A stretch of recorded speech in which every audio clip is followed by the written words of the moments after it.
নমস্কার সবাইকে। আপনারা সবাই কেমন আছেন? আশা করি ভালোই আছেন। আমিও ভালো আছি। তো আজকে বানাবো আলু দিয়ে সয়াবিনের রসা। তো আলু সয়াবিনের রসা বানানোর জন্য প্রথমে সয়াবিনটাকে গরম জলে একটু সিদ্ধ করে নেব। জলের মধ্যে আগে থেকেই নুন দিয়ে রেখেছিলাম, তারপর উঠিয়ে নিয়েছি। এখন আলু কেটে রাখা আলুর টুকরো আর টমেটোটা সিদ্ধ করে নেব একটু সময়ের জন্য। সিদ্ধ হয়ে গেছে। এখন টমেটোর উপরের চোকলাটা ছাড়িয়ে নেব। ছাড়িয়ে নিয়ে এটা টমেটোটা মশলার সঙ্গে একসঙ্গে পেস্ট করে নেব। এখন কড়ার মধ্যে একটু তেল দিয়ে দিলাম। তেল দিয়ে সিদ্ধ করে রাখা আলুটা ভেজে নেব। আলু আর সয়াবিনটা আলাদা আলাদা করে ভাজবো। মিডিয়াম আঁচে আলুটা ভেজে নেব। একটু নুন দিলাম আর একটু হলুদ গুঁড়ো দিয়ে আগে দিয়ে দিয়েছিলাম। হলুদ গুঁড়ো দিয়ে একটু ভেজে নেব।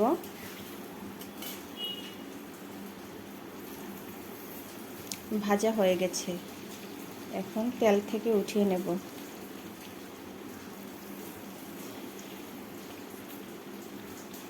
আপনারা কীরকম করে আলু সয়াবিনটা বানান আমাকে প্লিজ কমেন্টে একটু জানাবেন। এখন এই তেলের মধ্যেই সয়াবিনটাও ভেজে নেব। সয়াবিনটা জল থেকে উঠিয়ে নিয়ে একদম চিপে জলটা ফেলে দিয়েছিলাম। এখন একটু নুন দিয়েছি। নুন দিয়ে একটু ভাজা ভাজা করে নেব। ভাজা হয়ে গেছে। এখন উঠিয়ে নেব।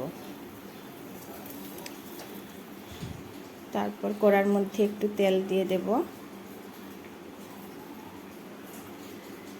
ফোড়নের জন্য লাগবে, মশলার জন্য লাগবে জিরের গুঁড়ো, হলুদ গুঁড়ো, আদা, টমেটো, লঙ্কা গুঁড়ো, নুন আর একটু ধনে গুঁড়ো দিয়েছি। ধনে গুঁড়োটা স্কিপ করতে পারেন, দিলে দিতেও পারেন। ফোড়নের জন্য লাগবে তেজপাতা, গোটা জিরে, এলাচ, দারচিনি। তেলের মধ্যে প্রথমে দারচিনিটা দিয়ে দিলাম, তারপরে তেজপাতা দিয়ে দিলাম, এলাচটাও দিয়ে দিলাম, গোটা জিরাটাও দিয়ে দিলাম। যখন একটা গন্ধ বেরোবে তখনই মশলাটা দিয়ে দেব।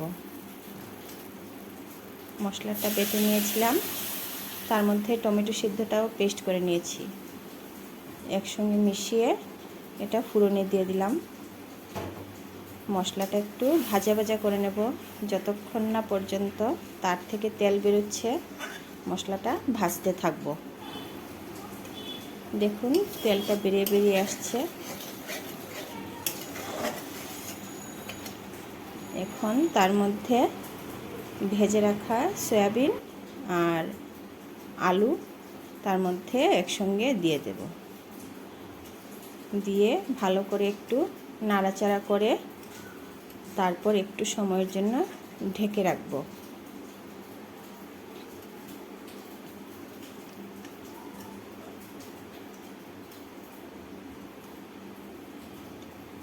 এখন একটা ঢাকনা দিয়ে একটু সময়ের জন্য 2-3 মিনিটের জন্য ঢেকে রাখব। দেখুন মশলাটা একদম মাখো মাখো হয়ে গেছে, সয়াবিন আলুর সঙ্গে মিশে গেছে। এখন তার মধ্যে গরম জল দিয়ে দেব। ঝোলের জন্য গরম জল দিলে তরকারিটাও বেশ ভালোই হয়। আর একটু জল দিয়ে দেব তার মধ্যে।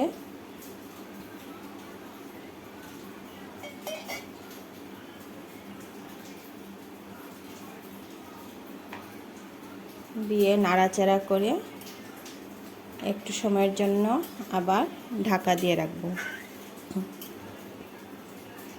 আপনারা প্লিজ আমার রান্না যাদের ভালো লাগে আপনারা লাইক, কমেন্ট এবং শেয়ার করবেন এবং প্লিজ সাবস্ক্রাইব করে নেবেন চ্যানেলটাকে। একটু গরম মশলা দিয়ে দিলাম আর ঘি দিয়ে দেবো 1 চামচ।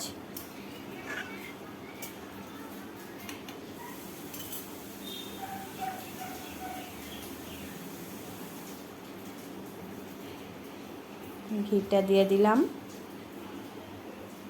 দিয়ে একটু নাড়াচাড়া করে দেখব যে